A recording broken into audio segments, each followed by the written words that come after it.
നമസ്കാരം, എല്ലാവർക്കും ഗുരുദക്ഷിണയിലേക്ക് സ്വാഗതം. ഞാൻ നിങ്ങളുടെ സുരേഷ്.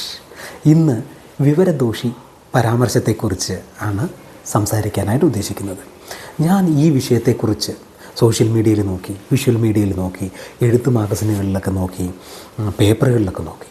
എല്ലായിടത്തും എല്ലാവരും പിണറായി വിജയനെ വിമർശിക്കുന്നതായിട്ടാണ് എനിക്ക് കാണാൻ കഴിഞ്ഞിട്ടുള്ളത്. പക്ഷേ എനിക്ക് അദ്ദേഹം പറഞ്ഞത് തെറ്റായിട്ട് തോന്നുന്നേയില്ല. എനിക്ക് എതിരഭിപ്രായമാണുള്ളത്. ശരിക്കും പറഞ്ഞാൽ കുർലസ് തിരുമേനി ഒരു വിവരദോഷിയാണ് എന്ന് നമ്മൾ പറയേണ്ടി വരും. എന്തുകൊണ്ടെന്നാൽ വിവരമുള്ള ആരെങ്കിലും പിണറായി വിജയനെ ഉപദേശിച്ച് നന്നാക്കാം എന്ന് വിചാരിക്കാൻ പാടുണ്ടോ? അങ്ങനെയുള്ള ഒരു വിവരദോഷികളാണ് പിന്നെ ആരാണ്? ഓർത്തു നോക്കൂ. എനിക്ക് സത്യം പറഞ്ഞാൽ ചിരി അടക്കാൻ കഴിയുന്നില്ല. ഈ ടോപ്പിക്ക് ഞാൻ ഒരിക്കലും എടുക്കരുത് എന്ന് വിചാരിച്ചതാണ്. പക്ഷേ ഇത് കണ്ടിട്ട് സഹിക്കുന്നില്ല. അതുകൊണ്ട് മാത്രമാണ് ഇവിടെ സംസാരിക്കാൻ വേണ്ടി ഞാൻ തീരുമാനിച്ചത്. തിരുമേനി മാത്രമല്ല, മറ്റു പല ആളുകളും വിവരദോഷികളായിട്ടുണ്ട്. അഡ്വക്കേറ്റ് ജയശങ്കർ, ശ്രീജിത്ത് പണിക്കർ, ജോസഫ് സി മാത്യു, സതീശൻ, രമേശ് ചെന്നിത്തല, സന്ദീപ് വാര്യർ, അങ്ങനെ എണ്ണിയാൽ ഒടുങ്ങാത്ത ആളുകൾ ഉപദേശിച്ച് നോക്കി. എന്തെങ്കിലും മാറ്റമുണ്ടോ? പാർട്ടിയിൽ തന്നെ ഉള്ളവർ ഒരുപാട് ഉപദേശിച്ചിട്ടുണ്ടാവും. ഒരു മാറ്റമില്ല, കാര്യമില്ല. എന്താണെന്ന് വെച്ച് കഴിഞ്ഞാൽ ആർക്കും ഉപദേശിച്ച് മാറ്റാൻ പറ്റുന്ന ഒരു വ്യക്തിത്വമല്ല അദ്ദേഹം എന്നുള്ളത് തന്നെയാണ്. ഈ പാർട്ടി കുറച്ച് നാളെങ്കിലും കേരളത്തിൽ കാണണമെന്നുള്ള ആഗ്രഹം കൊണ്ട് ഞാൻ കൂടെ പല വീഡിയോകളിലും പറഞ്ഞിട്ടുണ്ട്, ഇങ്ങനെയുള്ള കാര്യങ്ങൾക്കൊന്നും സപ്പോർട്ട് ചെയ്യരുത്, കെടുകാര്യസ്ഥതകളിലൊക്കെ ഒന്നും സപ്പോർട്ട് ചെയ്യരുത്, അഴിമതികൾക്കെല്ലാം പുറകെ പോകരുതെന്നൊക്കെ നമ്മൾ പറയുകയുണ്ടായി. പക്ഷെ ആര് കേൾക്കാൻ? ഉപദേശിച്ച് നന്നാകുന്ന ആരെങ്കിലും ആ പാർട്ടിയിലുണ്ടോ എന്ന് എനിക്ക് സംശയം തോന്നുകയാണ്. ഇപ്പം അടുത്ത് കണ്ടില്ലേ, ഓടയുടെ അലൈൻമെൻറ്റ് മാറിയിരിക്കുന്നു.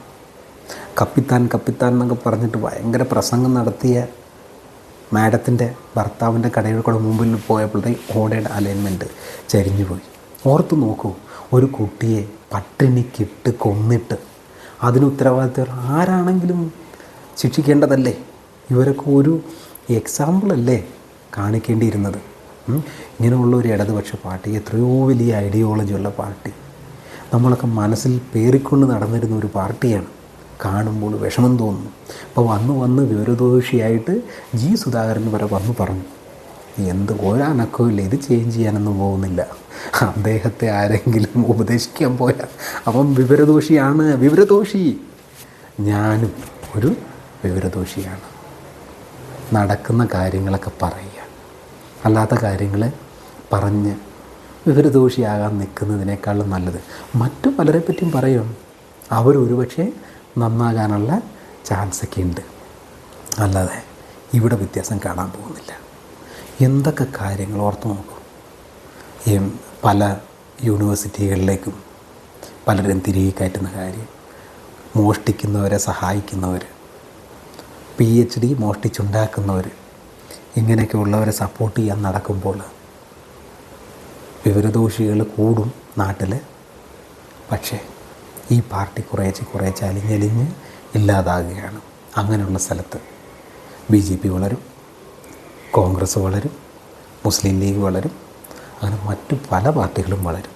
പക്ഷേ ഇടതുപക്ഷം താഴോട്ട് പോകും.